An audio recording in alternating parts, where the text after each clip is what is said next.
Our next guest, DEEPAK Chopra, is the founder of the Chopra Foundation and the author of over 85 books, many of which have been New York Times bestsellers, and which does include You Are the Universe. And he is now good enough to join us via satellite from New York City to discuss, among other things, perhaps spiritual solutions to climate change. And so, first of all, Dr. Chopra, I wonder, what do you make of the public's understanding, not just of the crisis that we face, but perhaps how it has evolved over the years?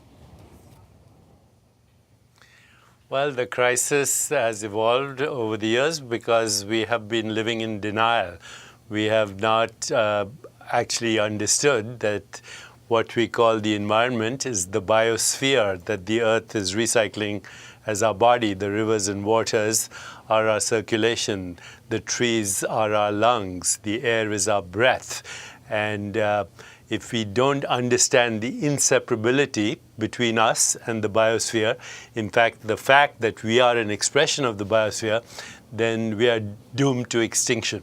And so how then can we go about bridging that divide and so perhaps connect on any number of levels with the planet at such a fragile time in our history? I think what we have to realize is that people are not usually influenced by facts. They just nod their head or disagree or agree.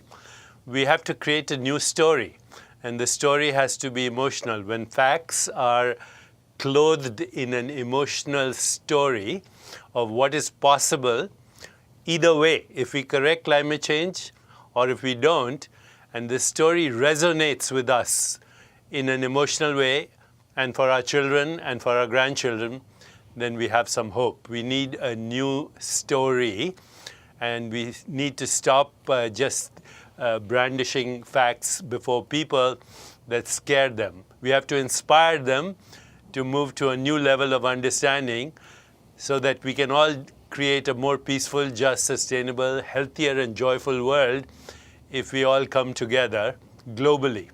And it was in that spirit, then, that we decided for 24 Hours of Reality this year to focus on the health impacts on individuals, on communities, as a way, perhaps, of looking at this from a different perspective, perhaps starting to write a new story. Is that, then, a part of it, that, frankly, we're going to have to write a story perhaps not just about the planet, but also about ourselves?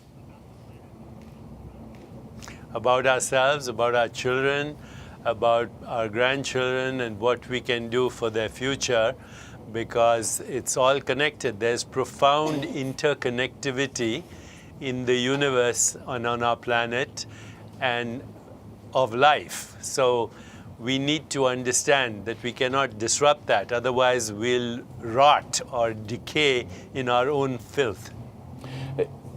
One of the impacts that we see that perhaps is not as clear as others is stress, the impact of stress, the impact it has on physical health, especially for people who live in areas vulnerable to the effects of the climate crisis. What medically do you see then as the relationship between stress and how to combat this crisis? Well, stress causes inflammation in the body.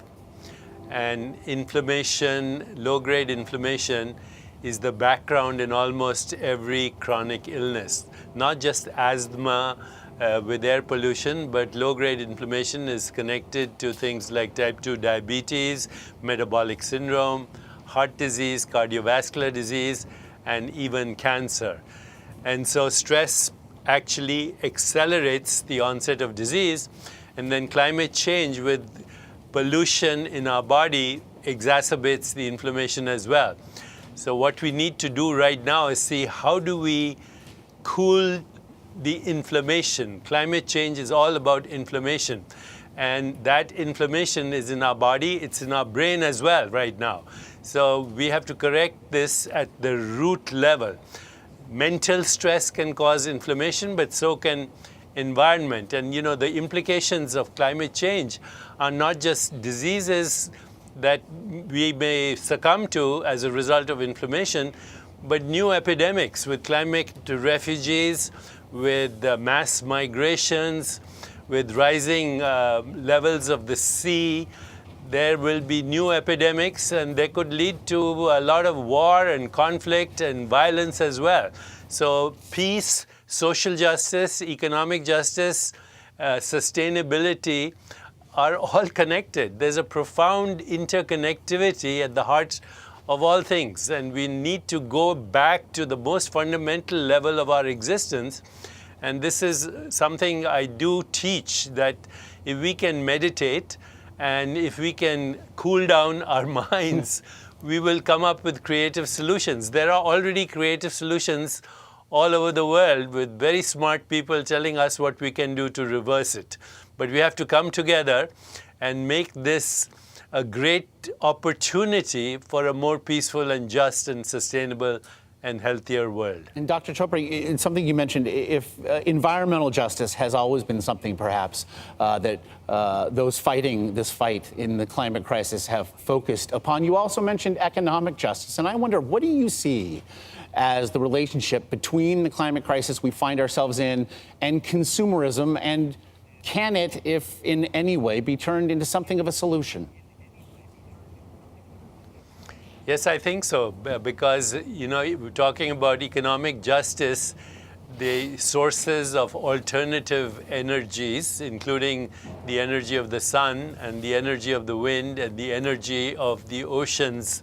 This could give an economic boost to many developing countries in Asia and Africa as well, not to mention the United States as well, and other parts of the world. So, focusing on solutions which provide alternative sources of energy is good for the whole world, both economically and for social justice.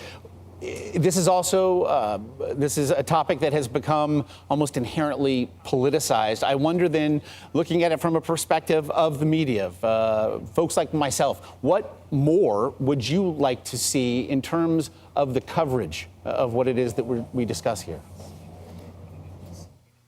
I think everything you're doing is right on target, but we need to expand this conversation on social media, everywhere, on Twitter, on Facebook, on all the global internet providers, because we have the opportunity now to expand this conversation and rewire the global brain, which is what our social media and our internet is. It is the collective brain right there in front of us. And if we change the conversation and create a new story with vision, with emotional and spiritual bonding, and with the complementing of strengths for new technologies that are being created all over the world, then we have a reason to hope. That is a wonderful notion to thank you as we do thank you for your time. But we want to get you out of there. But Dr. Deepak Chopra, as always, we very much appreciate you joining us today on 24 Hours of Reality.